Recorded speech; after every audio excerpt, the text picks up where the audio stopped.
10, 9, 8. So the Lord God caused the man to fall into a deep sleep. And while he was sleeping, he took one of the man's ribs and then closed up the place with flesh. 7, 6, 5, 4. I was born a male. I started living as a female when I was 19 years old, had a sex change when I was 30 years old. I've now been living as a woman for 28 years, and I fully regret this. Nobody can change genders. It's impossible. It's delusional. It's a mental illness. Then the Lord God made a woman from the rib he had taken out of the man, and he brought her to the man. Once I finally had the surgery, I went, oh, this was the wrong thing to do. It was the wrong thing to do to cut off my male anatomy. The man said, "This is now bone of my bones and flesh of my flesh. She shall be called woman, for she was taken out of man. That is why a man leaves his father and mother and is united to his wife, and they become one flesh." The fact of the matter is that 40% of people who are attempting suicide are people who regret ever changing genders. Lift off, Falcon 9.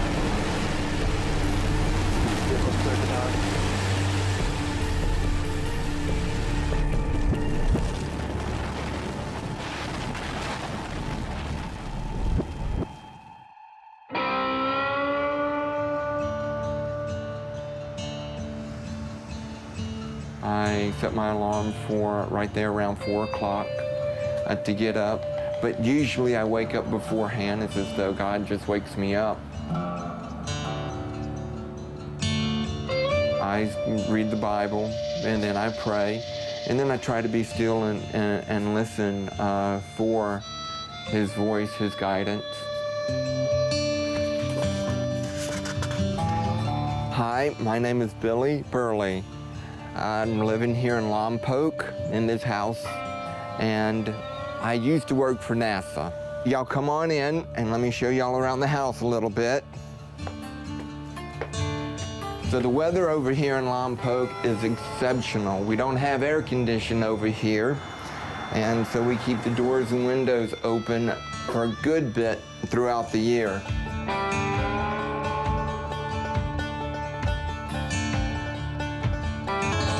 I was a skinny little introverted kid. Had a speech impediment and tried to talk, but a lot of people didn't understand me. My body told me that I belong with the boys, but my thoughts, my mind was saying that I belonged with the girls. And I didn't know which way to go. Wanted to be like my sisters. I thought I should be like my sisters. And when my older sister started wearing makeup, I started playing with some of her makeup in the bathroom.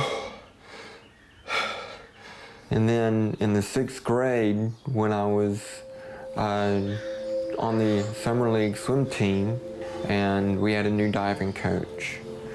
Well, what he would do is, when he had a chance, he would play with me. He would fondle me and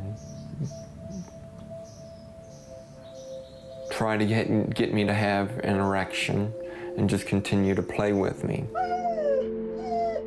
Carmelli, I'm gonna have to shut you into a room. Can we pause for just a moment? Yeah, sure. Come on, Carmel, let's get you into a room back here. You are gonna keep moving around. Come on. Quiet, bad dog, bad dog. Hold one moment. I will try to silence the dog. Dottie, Dottie, go lay down, lay down.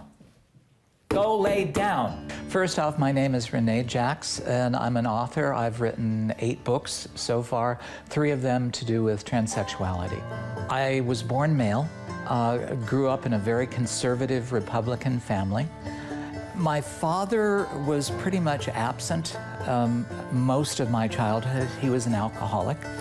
My mother was mentally ill. The childhood was so troubled and so traumatic that in retrospect, I was able to look at it and realize that there was no way I was getting out of childhood normal.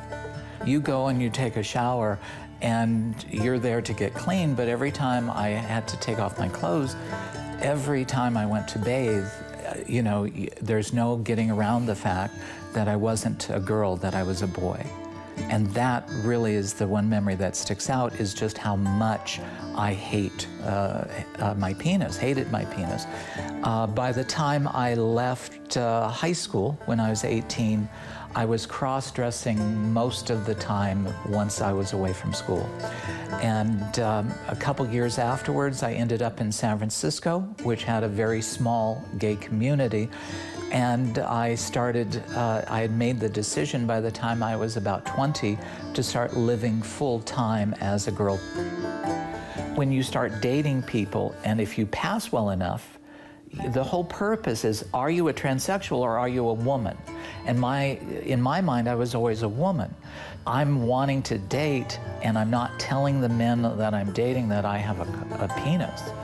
And so when they find out, they become violent. There were a couple instances where I was beaten very badly.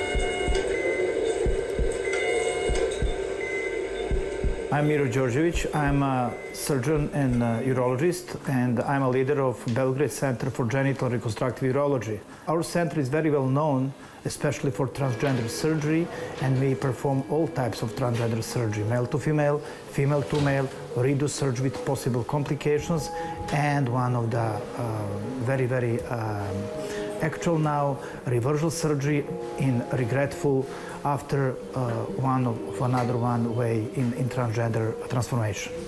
We try always to make a genitalia to be first very functional and then to be more acceptable in aesthetical view. If we discuss about male to female, our results are much better. Why? Because in one surgery we create a completely normal female genitalia, and these persons usually can have sexual intercourse, can enjoy in sexual activity, according to our experience, more than 90%. Transgender surgery starts to be very popular for both persons and doctors, and you can find too many jokes on this field. Oh, I'm going to make my genitalia to be different like now, and I will be a very nice lady, or I will be a very strong man, or something like this. And after that, after some event like alcohol or drug abuse or something like this, you're awake from anesthesia with the new genitalia. The main milestone was finding a doctor who would give me the hormones. If I get the hormones, female cross-sex hormones, my life will be perfect. And then you think, well, if I can only get my voice, get my male voice up here, then that'll make me, just happy. And then you think the next thing is, well, if I can get breast implants, that's all I need. It's never enough. And finally, if you've gone through the therapy and you can convince a doctor to start cutting on you, you go and you have a sex change. I had my sex change in 1990. And in the back of my mind, I thought it might be like all the other stuff I had done, but I was hoping, just hoping that would make me feel complete.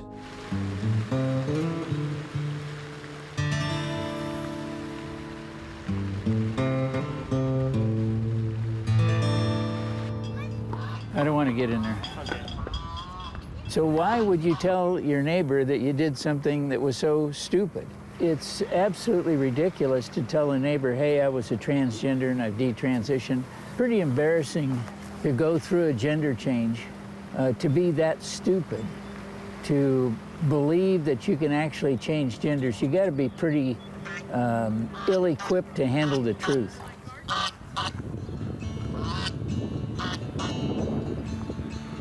I was born in Los Angeles to a good family, good people.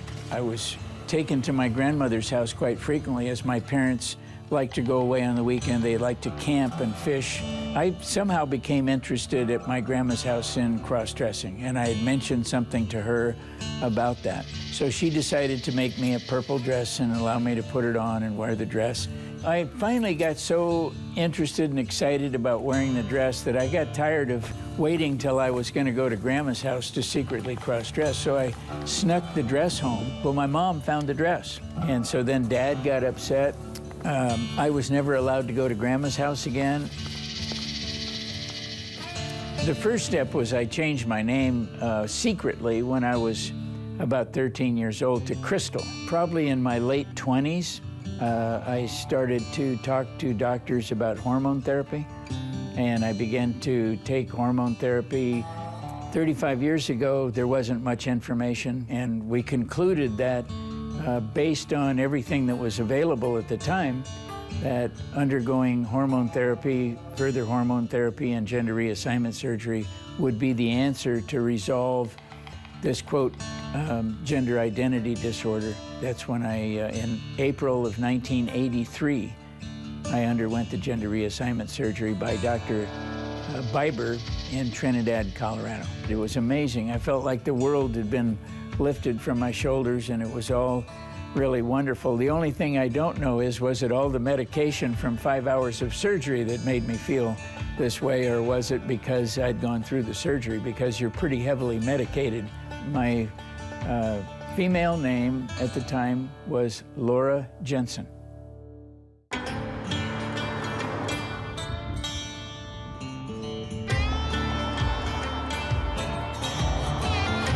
Lompoc is a nice town. It's quiet and it's small.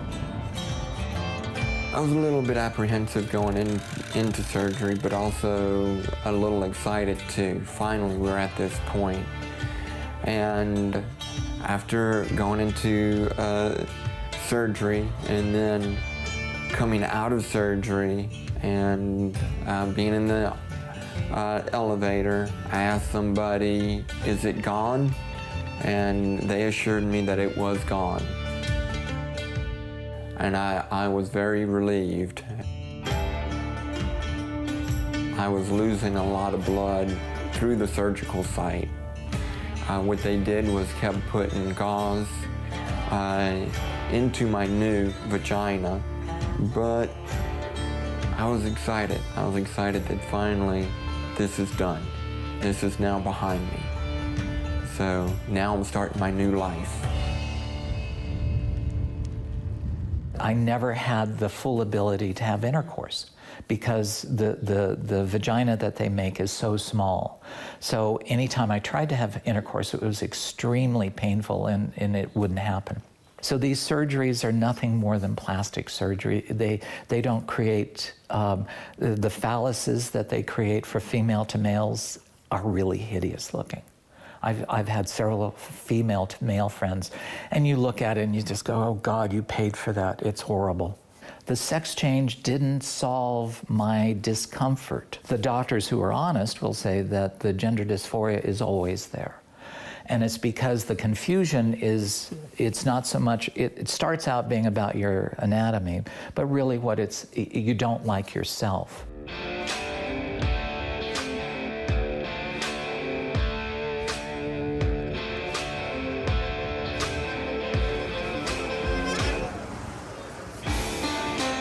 Being a freak in society, being, I call it in my book, a social pariah, is not the way you want to live. The isolation drives you to despair. And so, yeah, suicide is a big, big thing. Maybe you can remember exact day when you thought about committing suicide, and how did you stop yourself? Yesterday, I don't know. The first time was right before the surgery in 1990.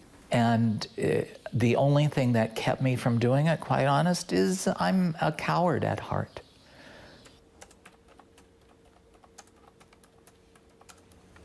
I just was so deeply disturbed. At the time, I wanted to end my life, and somebody I knew had some cocaine, so I attempted to use it to kill myself. And it obviously didn't work, but my heart was pounding so hard after I took it that I thought it was going to come out of my chest.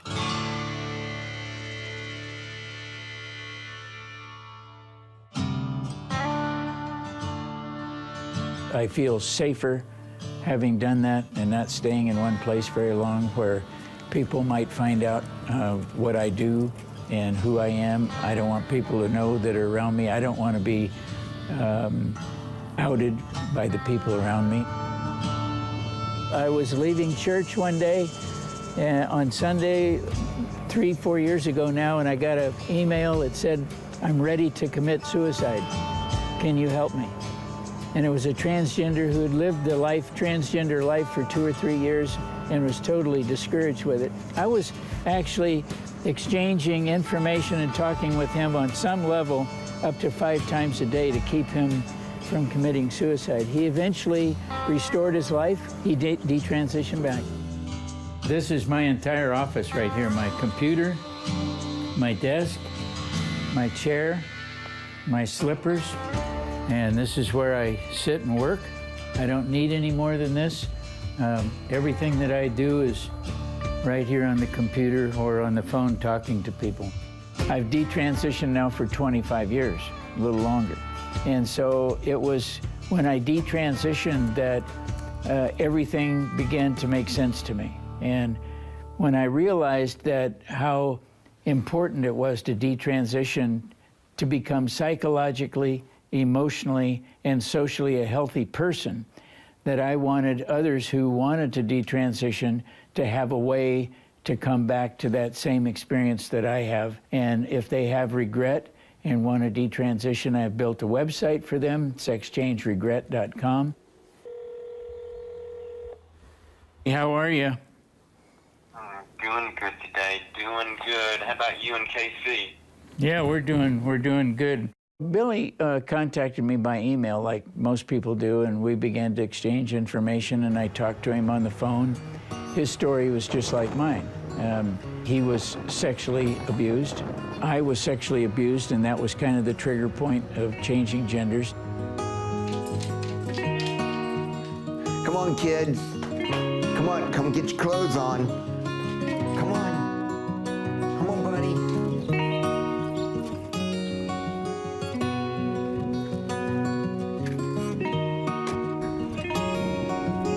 7 years after transitioning to a woman, I started thinking, okay, I've been doing this for 7 years now. My problems should have gone away by now, but they hadn't. And I actually had more problems at that point. Another problem is just trying to pass. I'm trying to do my hair just right, trying to do my makeup just right, trying to look just right to where people would not be uncomfortable, because you can see when people identify you as being transgendered. I was like, this isn't life. Nothing has really changed. I'm still struggling. I was better off as I was before the surgery, before the hormone treatment. So it was at that point, 5 years after the surgery, thereabouts, that I started to have thoughts about changing back. That's my student ID from LSU. That's when I was swimming at LSU. I had a really big Adam's apple, heavy brow ridge, pretty big jaw. This is the ID after I had SRS surgery.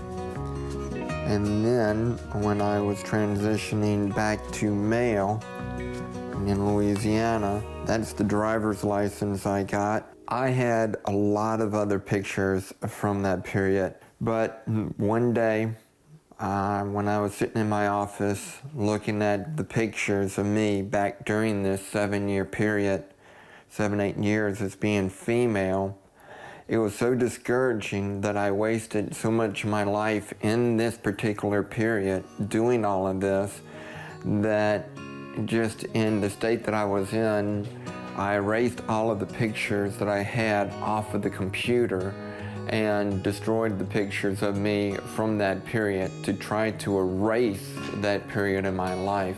With God's help, I went through the change and I went back to being male. So I went through that surgery, and on the backside of it, I was in so much pain and so much discomfort, and regretted that surgery more than the first SRS surgery that I had. And then when he took the bandages off of my stomach to show me the skin graft, I was almost horrified at it. To me, it was gross. But it was by that surgery and the paperwork that the surgeon gave me saying, when I had the surgery done initially, he gave me the paperwork that said, okay, I've been surgically changed to male. I'm 60 years old. There's no reason for me, after a lifetime of being in transition, to go and start living, dressing as a man anymore. There's no benefit in it. But there is a benefit in my standing before an audience of young kids in college who are considering this path and saying to them, okay, I'm the real deal. I started living as a woman when I was 20. I've lived 40 years of my life. I've had breast augmentation. I've had genital surgery. I've had 40 years of hormones. All of it has not made my life any better. It's never solved the problem. You break your left leg. You go into a doctor's office, and under the transsexual rule of medical treatment, they say, this is your new normal and we're gonna break your right leg too.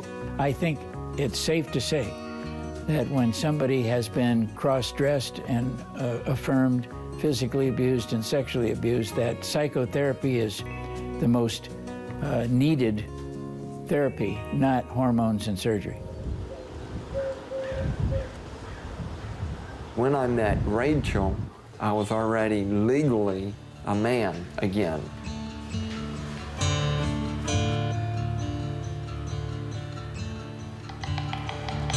Hey, baby doll.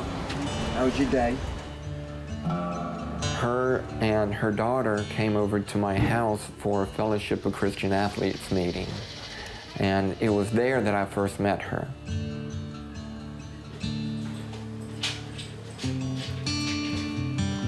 And that was in 2010. And from there, I invited her for coffee. And I didn't know what that meant. So I asked one of my classmates, what does that mean?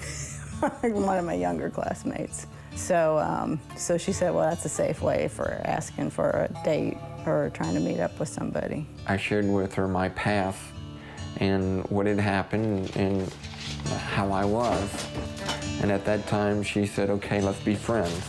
We shared the same interests, like what I was saying. We both like doing, especially swimming, but triathlons, we liked hiking.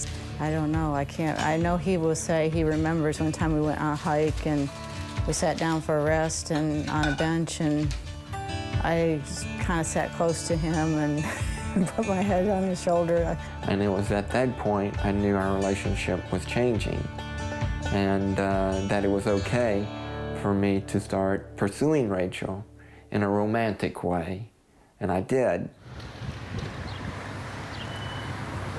Excellent. You're good.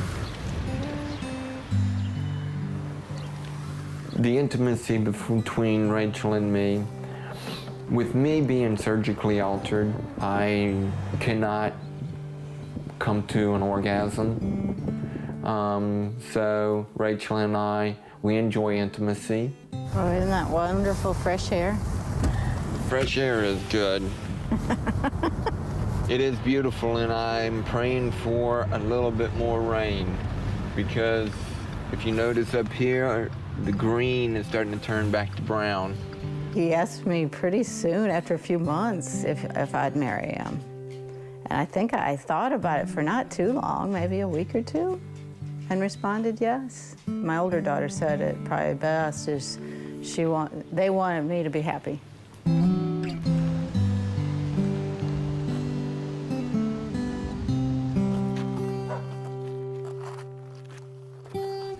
And I knew I was going to change back, but the big moment came when I was praying, and the Lord Jesus appeared to me as a vision in the prayer, as though I could touch him, just like I could touch anybody here. And he came and reached down to me with his hands and picked me up and said, "You're now safe with me forever."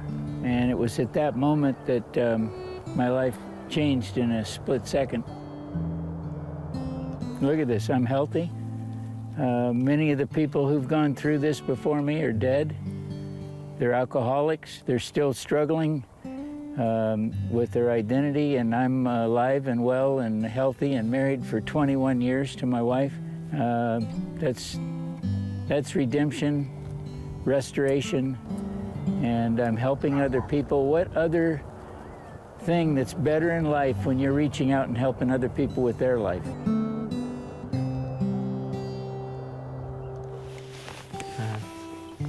To you, babe. I love you. I love you.